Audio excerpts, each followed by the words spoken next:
Boom! We are live, ladies and gentlemen, boys and girls. Welcome to the Nolan Hawkeye Anthony YouTube channel. And I thank all of you for being here, wherever you may be, and of course, however you may be listening. The Iowa Hawkeyes are officially the 2025 ReliaQuest Bowl champions after defeating the SEC Vanderbilt Commodores after an uptick in success from the SEC opponents in Vanderbilt, finishing the year with this loss 10-3, having a 10-win regular season, I believe. 34-27, the Iowa Hawkeyes win. This is going to serve as the post-game reaction. And without further ado, let's dive into it. My first thought, before we get into anything directly Iowa Hawkeye sports related, is before the bowl game, I saw Clemson. I was at the gym. Well, actually, let me backtrack. By the way, guys, I hope you guys are having a fantastic holiday season. Hope you guys have a safe and positive, New Year's Eve, New Year's Day. Stay safe out there. Don't do anything stupid. It's not worth it. And hopefully, this upcoming year is better than the previous, or at the very least, the same. Although, as an Orthodox Christian myself, I do believe that there is a bit of suffering that just comes with being a human being. But that's neither here nor there. I still hope everybody has as much success and positivity as possible. So that's that. I was at the gym and Clemson was playing Penn State on one of the TVs above. And I saw their record and it really made me, they were 7-5, I think was their record or something like that. I believe it was because they, after losing at Penn State, they finished 7-6. And it really made me think about Iowa, of course. And so I go into this deep dive, kind of watching some, Clemson contributors discuss Clemson football and Dabo Sweeney and kind of where Clemson football is at, because everybody knows it has been it has been a decline. If you as I did, and I heard Josh, is it Pate or Pete, formerly of 247 Sports, now with On Three. It has been literally a steady decline. And obviously, they have had a tremendous amount of success in years prior, winning 2 national championships, but it really has been a steady decline, especially in the modern era of college football with NIL, transfer portal.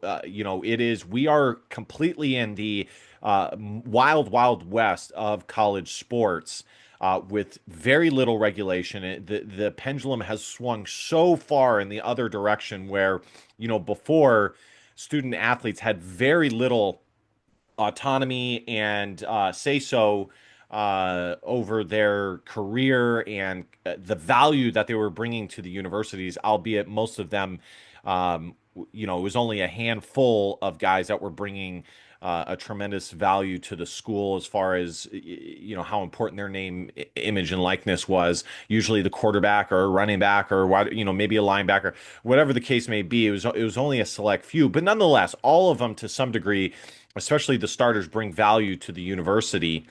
And they weren't getting very much payback for it.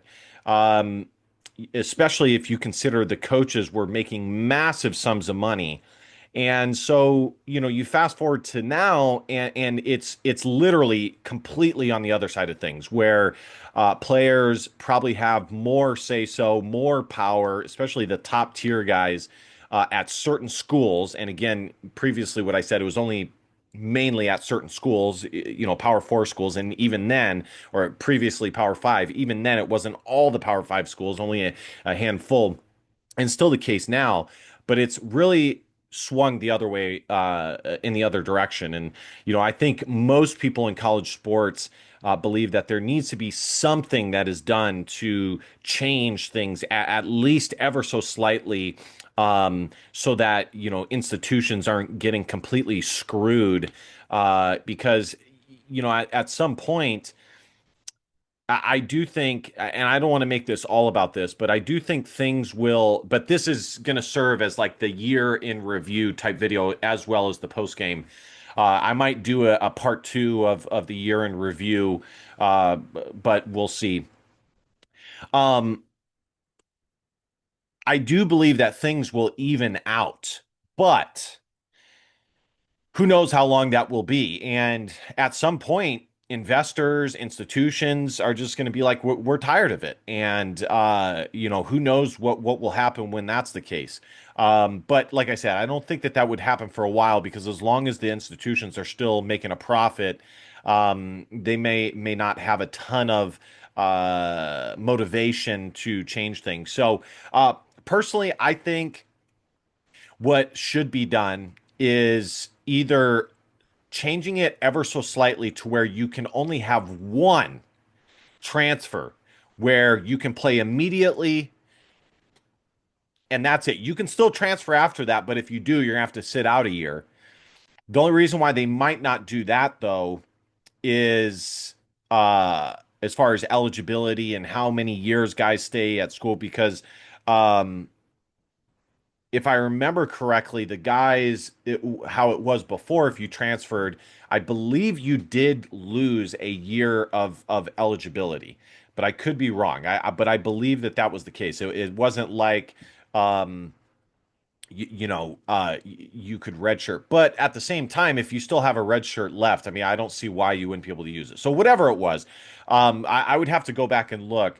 I think that that would be good. Whatever the dynamics are around it, or the specifics are around it, I think that that would help. One, full blown transfer where you can play immediately. You don't have to sit out, and then after that, you'll have to sit out. You can, even if that means you can use a red shirt or not, I'd be for it, whichever way. And I think that that would help. Some people are saying no, that there shouldn't be any. You need to sit out a year regardless. No free year. I think that that would be kind of a hard sell based on where we're at now. Things need to happen incrementally. Um, what was another idea that I heard?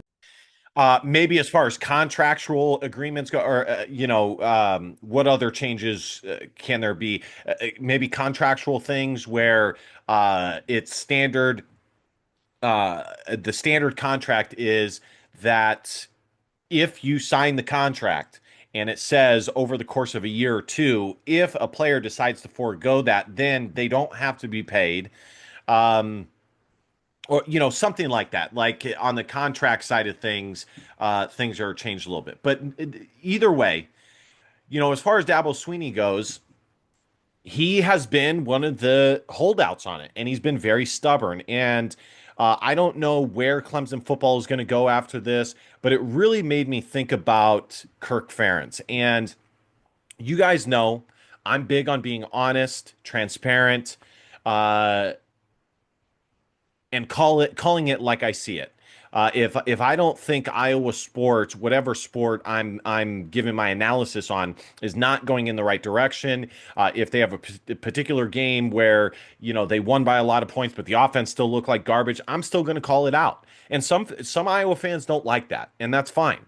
I am not for everybody. I am very open and upfront about the fact that I am not just going to give you guys sugar and spice, okay? It's going to be honest, as I see it, because I've said this many times before. There are quite a handful of Iowa fans that are like, anything deemed as negative or critical of Iowa football is borderline being a traitor, and therefore an affront to Iowa football. And to me, that's not what this is about. This is meant to be an honest discussion about the performance on the field. And it's not personal, it's not hateful. As long as it's done in a professional manner, I don't see anything wrong with that. And so that's me. And I have said that I'm going to give Kirk Ferentz one more year with Tim Lester. And if I don't see measurable results and improving results on the offensive side of the ball, especially considering or especially the passing game, because the run game has looked fantastic. And if you guys haven't seen this video, I recommend you guys do. It's on YouTube where this former, amazing offensive line guy, he is I think it's on the Joe Moore Award channel on YouTube. He's detailing Iowa's changes in their offensive scheme, especially in their run scheme and the zone blocking scheme. And so changes have been made with Tim Lester. And we have seen the massive benefits because there was a few years there where Iowa was absolutely deadlocked and in not even deadlocked in a lot of regards, actually regressing in the run game. And for a school that prides itself on being a running program and a team that wants to run the football and be balanced and be physical, they were not doing well.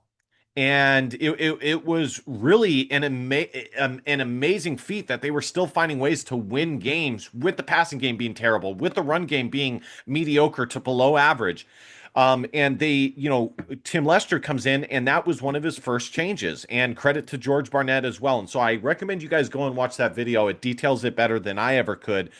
But there were changes. And specifically, it was allowing their big athletic guys because they recruit big athletic, recruits out of high school, and then offensive linemen that might be in college already that are athletic, and getting them and allowing them to be athletes out there. And that was kind of the main thing. But schematically, he says it better than I do. And so, all that as it may, if you look at the Clemson situation, the Dabo Sweeney situation, it really even though I'm giving Kirk Ferentz one more year, it really does still kind of encapsulate, for me at least, why that's the case. Because I know there's Iowa fans out there that are, big into no, it's done. Kirk Ferentz is never going to change. Iowa football is just a perennial 8-7 win football team. That's what those fans say, and the people in the media. Oh, it's just another 8 win, another 7 win season. And to some regards, it's true.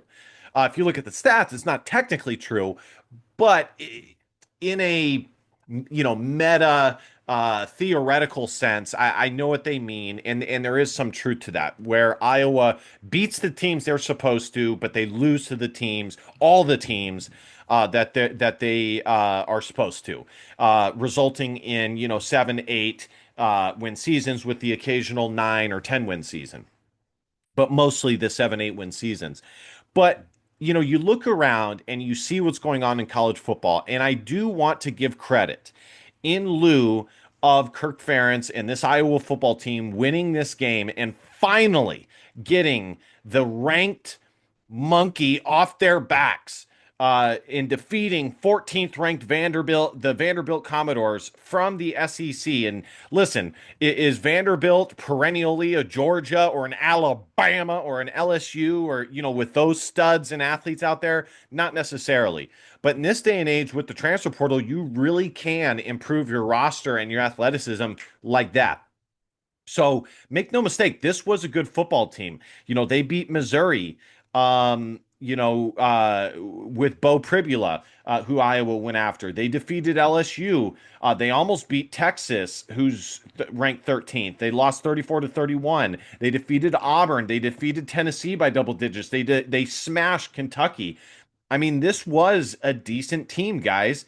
Um, let's see. They defeated Virginia Tech, they defeated South Carolina. I mean, obviously all these teams are not necessarily the best, but they had a solid season, guys. Okay. Was it the toughest SEC schedule that I've seen in the world? No. but they were a 6-win SEC team, and much like Iowa being a program like that, it deserves respect. Both of these two teams were 6-win conference teams. So um, finally, Iowa was able to get the monkey off their back. And even without the victory, I do want to give credit in lieu of me, doing this deep dive into Dabo Sweeney. I do want to give credit to Kirk Ferentz for um, being willing to change than most people give him credit for, and including me. I would still want him to be open to changing a little bit more than he does, but at least he's not Dabo Sweeney. Iowa is completely open to examining the current state of modern football and making adjustments. I remember when the transfer portal first started, Iowa kind of dipped their toe into it. They didn't jump all the way in. Were they some of the first programs to really add transfer portal guys on a massive number? No, not necessarily. It was one or two guys here or there. But then, little by little, once they saw that this was gonna stay for a while and it could benefit them after seeing some success examples, they got more. They added more. They added more. So I just wanted to give that credit where it is due. By the way, guys, if you're not subscribed, just look down below. Go ahead and hit that subscribe button. It really helps the channel out. Leaving a comment, leaving a like or a dislike, it all helps the channel. Support a fellow Hawkeye brother out. I really appreciate it. The channel's almost to 1,500 subscribers. We're going to be getting to 2,000. I know it, and I appreciate all the support. And so, anyways, guys, that's my opening monologue to this video. Like I said, this is like that opening monologue is going to be this is because this is the year in review. Like I said, I might do a part two. We'll see. By the way, guys, I just want to show you guys the transfer portal class that Iowa had. And there's always going to be some misses. There are some guys, and not even necessarily misses. There's going to be some guys that you get to bolster depth and to kind of move the position group forward rather than it being like a full-blown starter because you only have so much money. Gronowski, say what you will, but I think he had a decent year. What was it as good as I thought it was going to be? I thought it was going to be a little bit more, especially in the passing game. And for what it's worth, I think it would have been more had he, number one, had one more year in Leicester's offense, or B, had more time because he did have some injury, which, it is what it is. Iowa chose to pick him up and they knew that he had to have surgery. But had Tim Lester had what he had developed as far as the tight ends go, as well as kind of that sweet spot in the passing game of about 15 to 20 passes, as well as utilizing his running ability.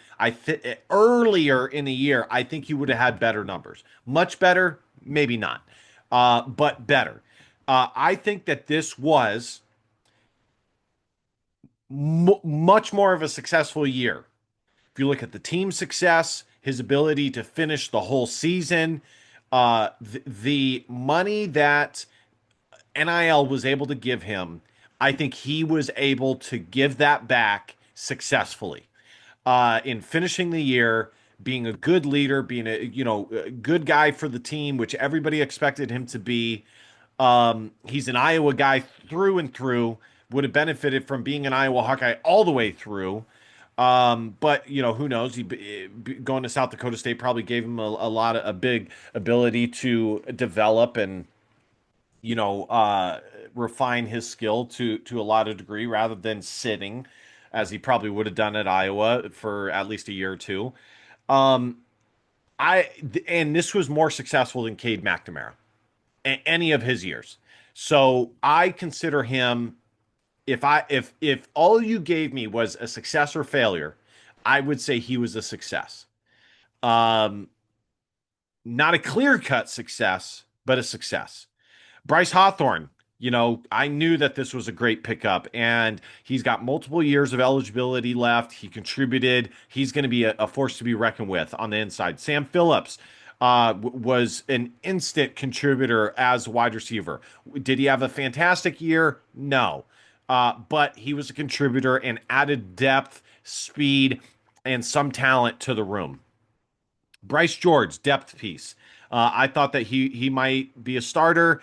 It didn't turn out to be that way. Maybe if he had another year to develop, but he was more of a depth piece. Jonah Pace, contributor, as I knew he would be, and I predicted it to be the case. He was a starter. Jeremy Hecklinski looks like it's been a success for him, and apparently there was some questions about. Whether he was going to leave Iowa because the analyst that was either a former OC or whatever he was would be leaving Iowa, which, again, I said that that was going to be the case, and I'm not surprised by it. A lot of people knew that this was going to be the case. He's going to take a better job. He really just stayed at Iowa to, get some experience, continue to make some money, and find a better opportunity.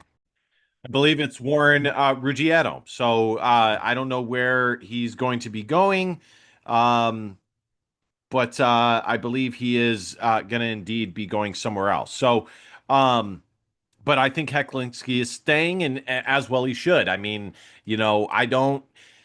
Iowa will keep their eye out for the transfer portal, and obviously they'll see if any guys decide to transfer. I don't think anybody will transfer, but again, in this day and age, you never know.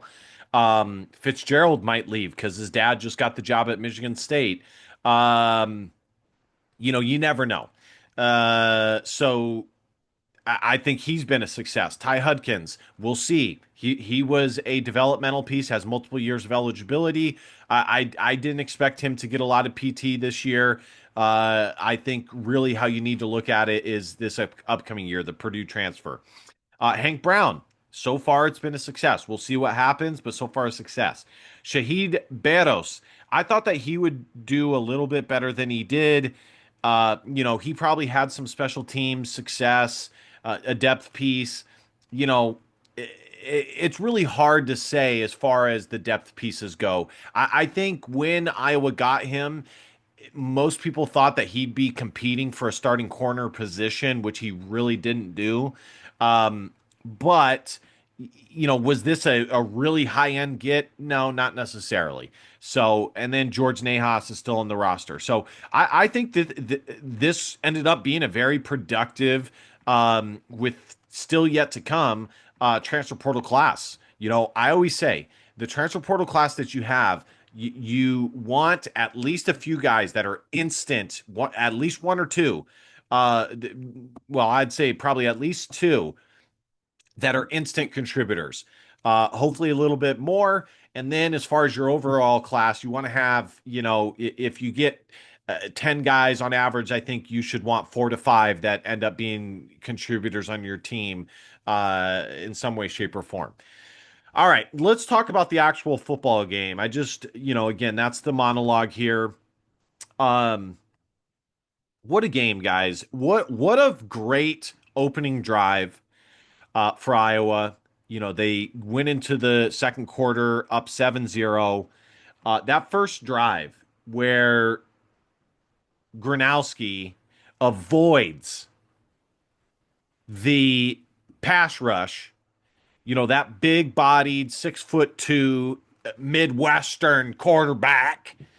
He gets back there. He takes the hit. His balance is great. He stays on his 2 feet. Then he's just kind of cool, calm, and collected. He examines, sees what's in front of him, doesn't immediately take off,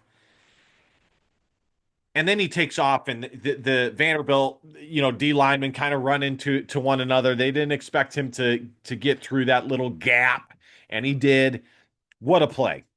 And Iowa's been missing that for so long, guys. And I've been clamoring for it so long, and I'm not alone in that. Uh, In this day and age, if your pocket passing quarterback is not above average, I would say, namely and preferably good to elite, good from good to elite, which is good, great, elite. He needs to be able to run passing the football. He needs to be able to run as well. And that's why when I look at Gronowski, yeah, was it the best passing season? No. It was pretty mediocre.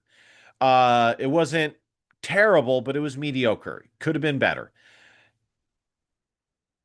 But his ability to run the football really put defenses on their on their back heels and changed the way defenses played the Iowa offense that we have not seen in years. Okay, so what a great drive!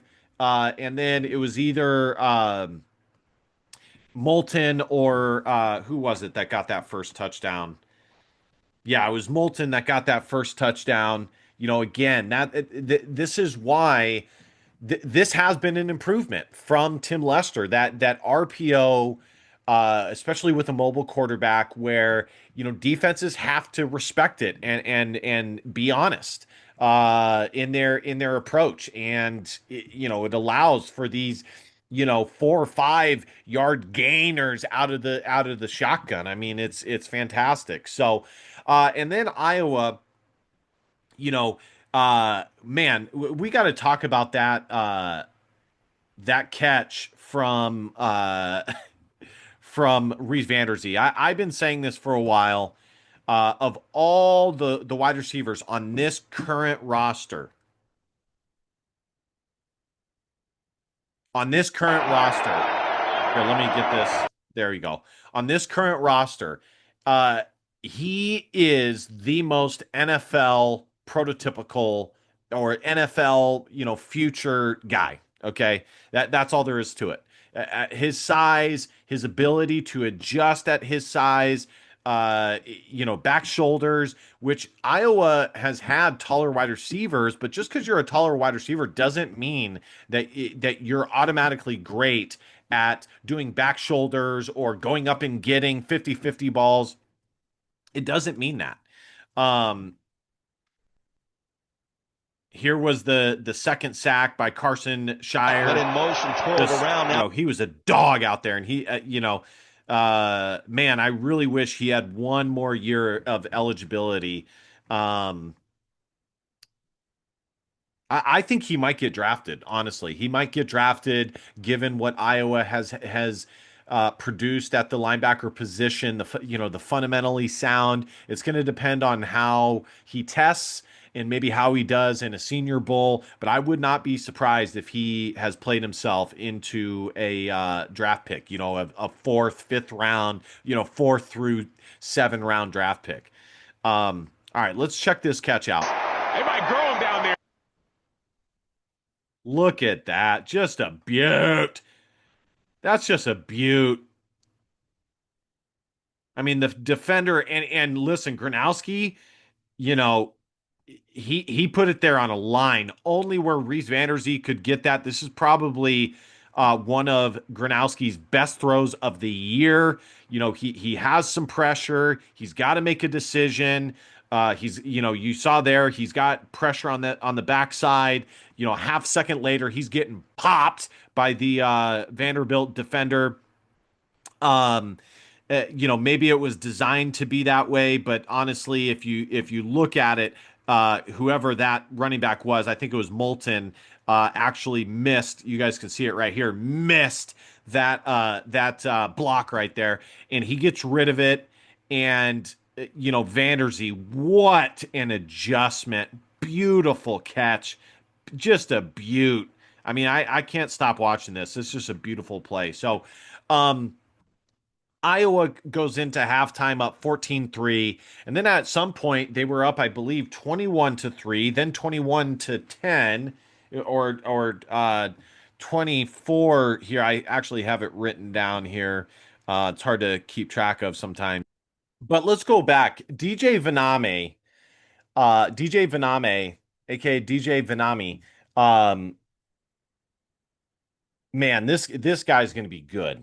And his athleticism at his size, maybe as far as height goes, he's a little bit short. He's probably about 6'4", 6'3", high on the 6'3" size. I think he's probably he's very similar to George Kittle in his size. Um, Maybe a little bit taller. George Kittle was like legitimately 6'2", 6'3". Uh, but played much bigger than he was. That catch in what is it? The late, first quarter that put them on the doorstep. Hit. I mean, again, the speed, the balance, to stay on his feet was just magnificent. So, beautiful play there. And then, of course, Vanderbilt starts coming back. And I know unfortunately the play did result in an interception. Had that not happened, Iowa probably would have ended up winning this game by double digits. I don't think that was Mark Gronowski's fault. Kamari Moulton's got to come down with that. Maybe Gronowski could have put a little bit less mustard on that, but again, you have to come down with that. Actually, it might have been Xavier Williams. I think it was Xavier Williams. Yeah, and I'm not surprised. I mean, Xavier Williams, let's be honest, has not caught a lot of passes this year. He's a big, thick back. It is what it is. I'm not going to blame Gronowski on that. It was the right read. He put it on the numbers, on the hands. Was it a little bit high? Maybe, but he put it in stride. In the end, uh, Xavier Williams started to run, but before he caught the ball, you got to catch the ball before you make your move. He got got a little scared about the player that was converging on him. But the thing is, what he should have realized, he's right there on the goal line. So if you catch it and you're in the goal line, I mean, you know, you're not going to get hit probably as bad as you would if it was, out on the 40, because you're already in the goal line. He's probably going to let up a little bit. Now, you might still get lit up at least a little bit, um, but yeah, so Vanderbilt starts coming back. The Vanderbilt quarterback is a dang good player. He finished 25 of 38, 347 freaking yards, 2 touchdowns. He's a heck of a player. Um, Iowa was not able to keep him bottled up for much longer. He added 36 yards on the ground, 2.4 yards a rush, including, obviously there was some sack yardage there. And then he had that touchdown run where, Iowa just was not able to they had good coverage, but they weren't able to maintain discipline enough to kind of keep him bottled up. And, he's just a good play. I mean, what can you say? We'll see if he ends up being an NFL caliber quarterback and all that good stuff. It's looking, he might be a bit undersized. I haven't watched a ton of him, but man, I mean, if you're able to carve up Iowa's defense, I mean, you're a good quarterback. So, yeah, and then Iowa's offense answers the call, and they make plays when they needed to. Vanami comes up big, making beautiful catches. Mark Gronowski almost made a great sideline throw. It really was a good throw, to be honest. True freshman Thomas Meyer, former 4-star, jumbled and just could not come down with it. But they still make the plays necessary, and they continue to score, and in the end, they just had enough to get it done. If you really think about the fact, and I don't know what Gronowski was thinking. Really the only bad play that I would say that he had was on the fumble, because he should have just, tucked it, but he tried to make a throw. He knew how close they were. Somehow he ends up coming down with it. I don't know how that was the case. Um, but that's the only bad one. If you look at the stats, I mean, 379 to 398, Iowa was right there with one of the best offenses in the entire country. I'll give my grades at the end of this. Um, 212 passing yards, I think would be just above average for Iowa this year. Yards per play, 6.4 to 6.6. Rush yards, 167 to 51. Just dominance on the line. First downs, 21 to 19 in favor of Vandy. Third down efficiency, 6 of 12 for Iowa, so excellent. Vanderbilt, most of their stuff was in chunks on first or second down, as they only had 9 third downs, but they did have 2 fourth down tries. Sacks allowed, they gave up 4. Iowa gave up 2. Um, Penalties, 5 for 53, 10 for 53. Vanderbilt had a lot of offside penalties that really didn't, impact a ton. Um, but for what it's worth, apparently, if they do it over and over, you can just be awarded the points, or that's what the announcer said, the broadcaster said. Um, and time of possession, 32 to 27. So let's look at the individual stats here for Iowa. Yeah, man, that catch by Reese Vanderzee, 16 of 22, 212 yards, 2 touchdowns, 1 INT. I think this is probably one of Gronowski's better games of the year, especially if you consider it being against an SEC opponent. Uh, Mostly at full strength, minus their really elite tight end. Um, this Vanderbilt doesn't have the best defense in the world, but I would still say that this was one of his better games. Um, you know, uh, even the fumble, like most quarterbacks are not going to put their arm in harm's way like he did to remedy the mistake that he made. Um, Kamari Moulton, 14 carries for 95 yards, 6.8 average, 1 touchdown. I really wanted to see if he could get to the 100-yard mark. Gronowski, 10 for 54. Xavier Williams, 5 for 25. Jazzy Patterson, 3 for -3. It looks like Xavier Williams is in front of him on the depth chart. We'll see what happens. I think there's a good chance that at least one more running back decides to transfer. I hate to say it, but Iowa has so many guys in there. Um, Jazzy Patterson is getting towards the end of his career. I wouldn't be surprised if he wants to take on a larger role. Now, on the flip side, you are taking a big risk, because at Iowa, at least you know that they're going to run the football. At least you know you're going to be behind a good offensive line.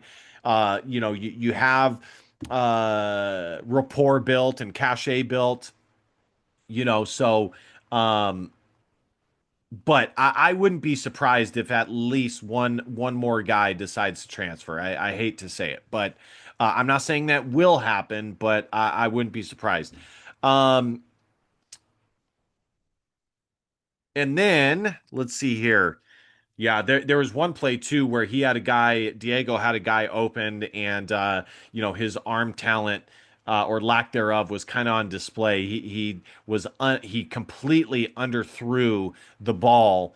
And I mean,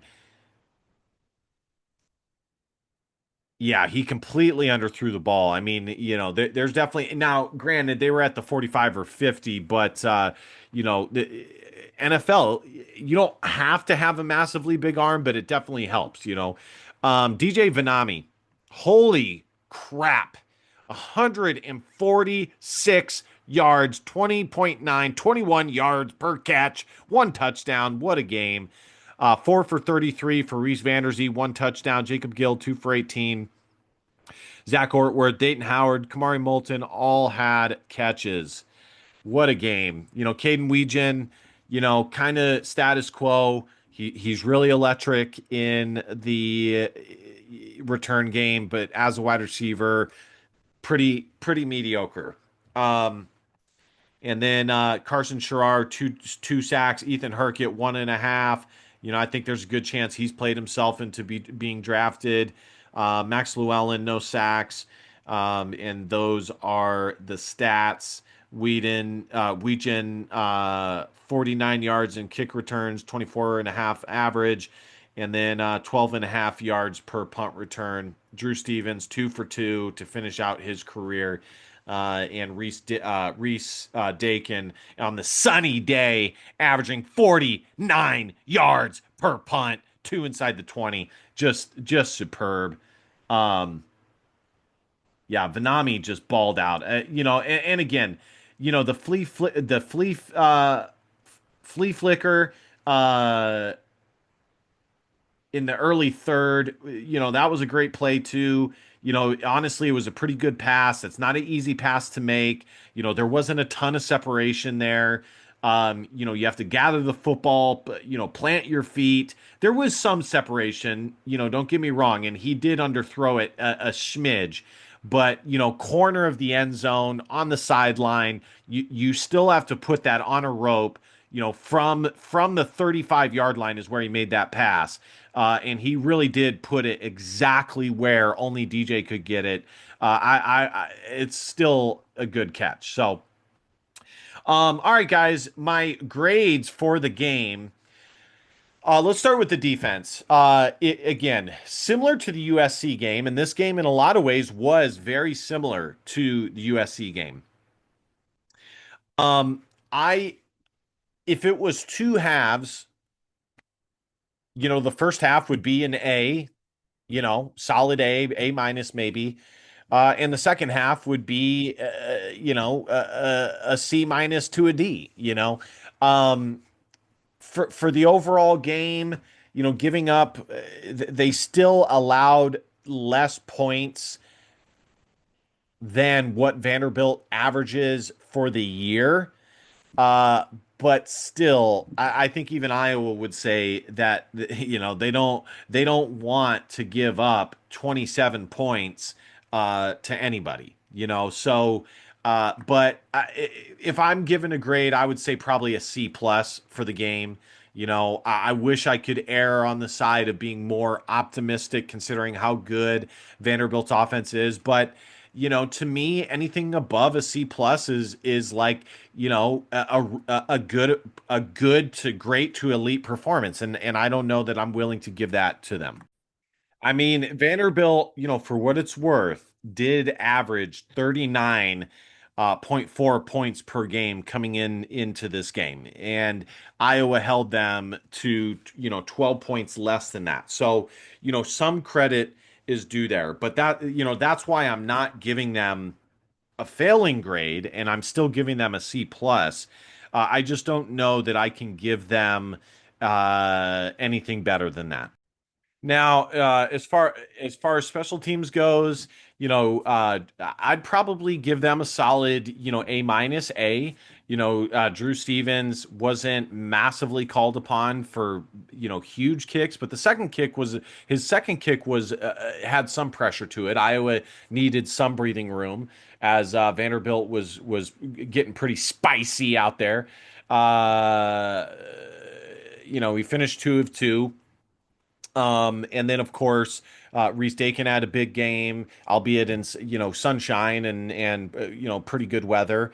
Weegen didn't have his best game ever, but it was good enough. So I'd give it an A minus based on what they were called to do. And then offensively, I'd probably give Iowa a B plus, maybe A minus. I'd probably give them an A minus if I was leaning towards weighting it in in terms of Iowa and kind of what we've seen all year from Iowa.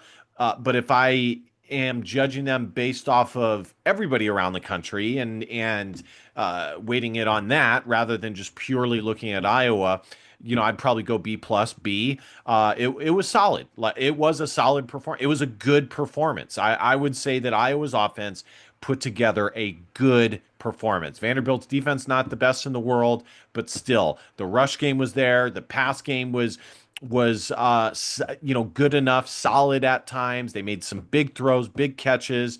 Um, And yeah, if Iowa's offense can consistently look like what we saw today, man, big things are in store. Big, huge things are in store. Now, in closing, okay, this is no more full-blown post Iowa versus Vanderbilt. Although some of the remaining things I'm going to say will touch upon it.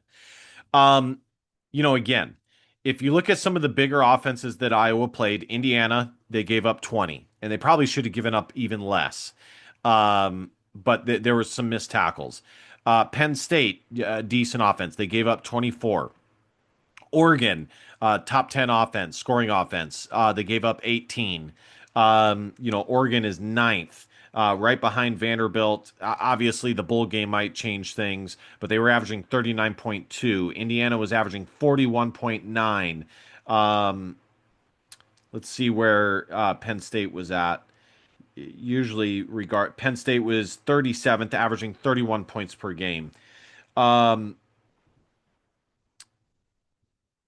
USC was they gave up 26, so 1 point less. That's why I'm saying this game in a lot of ways was reminiscent of the USC game, where the first half is strong, but in the second half, the opposing team's offense catches some fire, and they make some plays. USC was 12th, in the country, averaging 36.5 points per game. Again, things are subject to change via the bowl game. So that's that. If we're going to put a bow on Iowa's defense versus Vanderbilt, again, passing grade, but not the best performance we've seen from them all year. And this is what I would say about Iowa's defense. Most of the time this year, they were elite. Dare I say, a majority of the time. Was this the most daunting, imposing, uh, playmaking defense? I know that's a few qualifiers. Defenses that I've seen, Phil Parker, Iowa defenses, maybe not, but it was still an elite defense this year. When all is said and done, it was still an elite defense this year. But this past game was not, just wasn't their best. Again, I can't be upset about Phil Parker's defense. I mean, I just can't. They're too good. Like it's being ungrateful. Again, this game not the best, but overall for the season, which is more what I'm talking about now, elite, really good. Let's look at Iowa's offense here, shall we?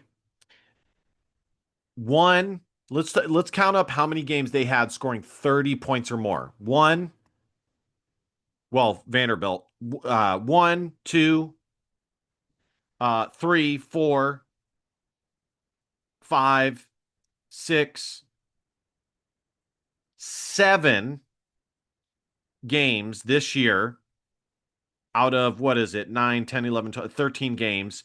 Not bad. And how many games did they have scoring 40 or more? One, dang near with Vanderbilt. I get if we want to do 35 or more, we could get Vanderbilt in there. One, two, three, 4, 5 games scoring 35 or more. So definitely not bad. Okay. And teamstats.com, I don't know if this is fully accurate, has Iowa finishing 46th in the nation in scoring offense. So definitely above average. Okay. I think there's 141 teams in 136 teams. So definitely above average. To be above average, you have to be 60 or above. I think that's the sweet spot. I think Iowa should always be trying to be at least in the top 50 in scoring offense, preferably top 40 to 45 um, per year. As far as the offense goes, There were things that we saw that were good and improved. The run game, Joe Moore Award, winning offensive line, the depth there, the patience all the way around, solid. Uh, the pass game.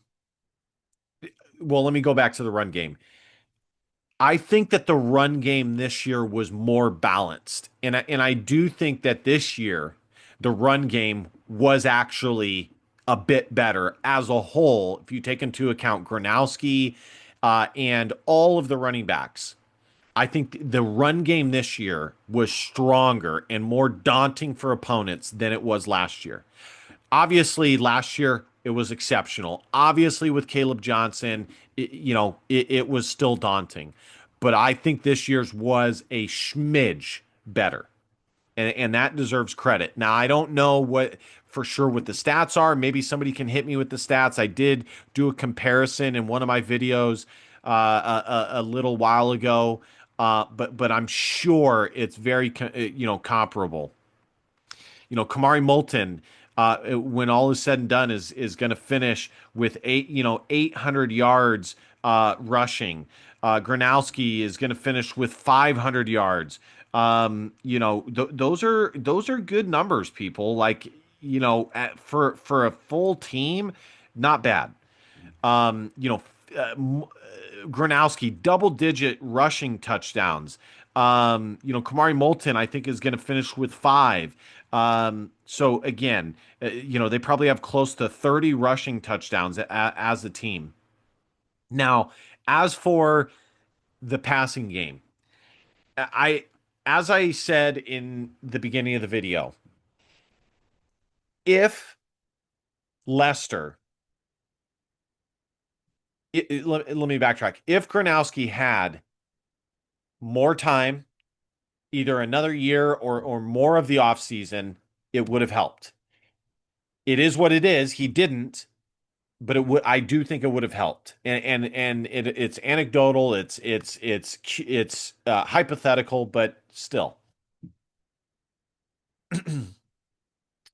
I also think that even if all things being the same remained, and Gronowski, or excuse me, Lester was more aware of what he had in this offense via the tight ends and via what Gronowski was on the ground and how much it helped his game as a whole. I do think that the passing numbers would have improved. By a lot, no, but they would have improved. Especially now, I know Vanami. Now I know that's easier said than done because what Vanami was at the beginning of the year, only the coaches can answer if he was close to what he is now. It's probably doubtful, but it's also hard for me to believe that he was way less than what he is now to the point of him not barely receiving any reps. Like that's hard for me to believe. Now, obviously the Iowa coaching staff, if they perceive it as being equal between a few guys, they're going to lean towards the experience and the veterans, and happenstance opened up a pathway for him with Addison Ostrenga being injured and whatnot, which is going to be interesting. Again, another position that I would not be surprised if somebody transfers. You have Thomas Meyer who's emerging as a true freshman. Addison Ostrenga can return. Zach Ortworth can return, but they're more blocking tight ends. Do they come back? I mean, if all of them come back, this will be the most talented tight end room that Iowa has had. I would say coming into the year even better as a whole than the year with Lachey and the Michigan transfer. Can't believe I'm blanking on his name. Um, it's going to be really talented. I do think even that year with Lachey, uh, that they had a few more guys that were a little bit better pass catchers, pure pass catchers. Kind of stinks. Not all these websites are updated as far as stats go, but I believe Moulton finished with 878 yards rushing. And I can almost guarantee he would have had 1,000 yards this year had he, been able to play every single game or save one. Um, Gronowski finished with 1,741 yards passing. And DJ Vanami finished with 434. I'm looking at a different site that has this. 434, obviously ESPN doesn't have it. 434 yards receiving. And as a team, Iowa finished 65th in points per game. So that is less than what I had on the previous site. It's so weird. From stat to stat, it doesn't seem like it's always fully accurate. But and then opponents' points per game, they gave up 15.2. I think maybe this is not fully updated, the 28.9, but perhaps the pass yards are. So as far as the passing game goes, it improved in some regards. And in key places. Tim Lester finally seeing the importance of the tight ends. And it was asked of him in his press conference on the field by one of the reporters, and I'm glad they did. And he seems open to it.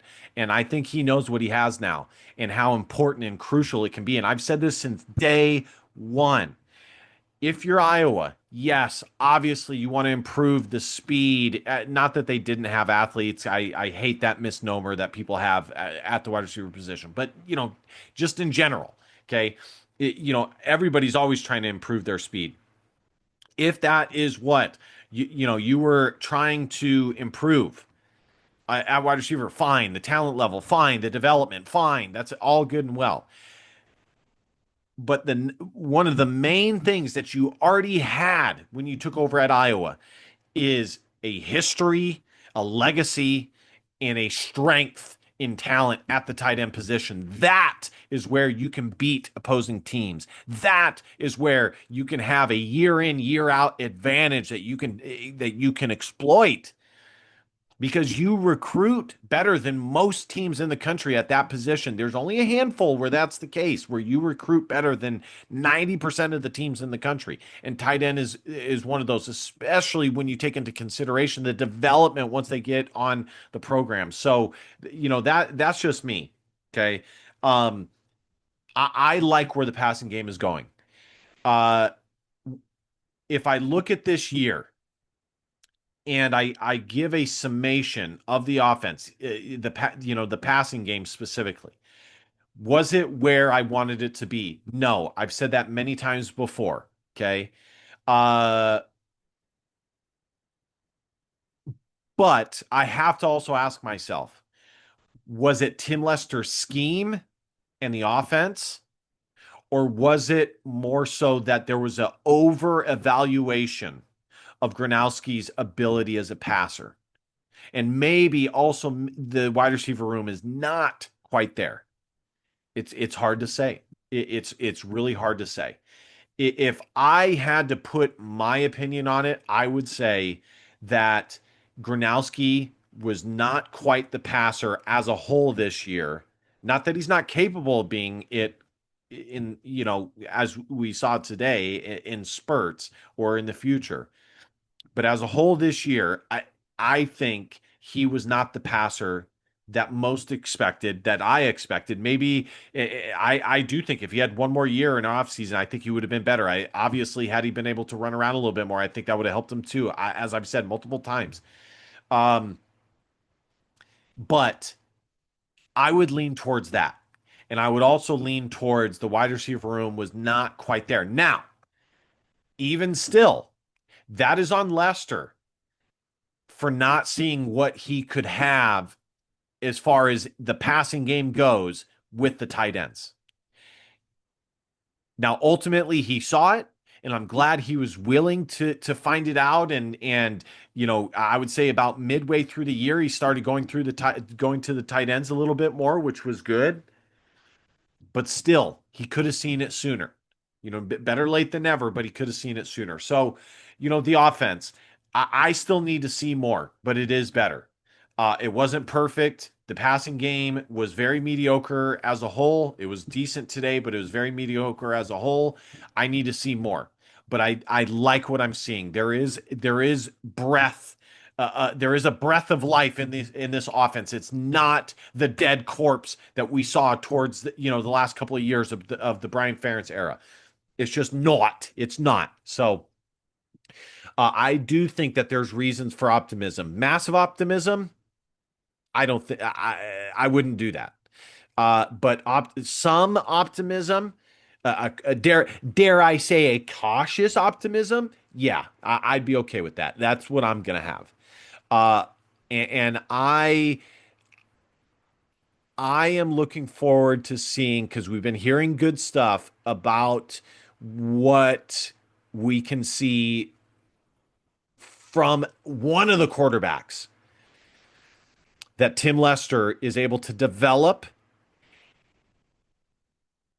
and have in his system across multiple years and what we can see transpire on the field as a result of that. I am optimistic about that. I think going into next year, my money is on Hecklinski based on what I'm obviously he's ahead in the race. If Gronowski would have went down in this game, I think Hecklinski would have went in there. But based on what I have heard from Lester, in my opinion, he speaks more glowingly about Hecklinski. I think Hecklinski brings more of that it factor than Brown does. But Brown's a good quarterback. Okay, he was good enough to be number two on the SEC program. Okay, he's a good quarterback. He's got a big arm.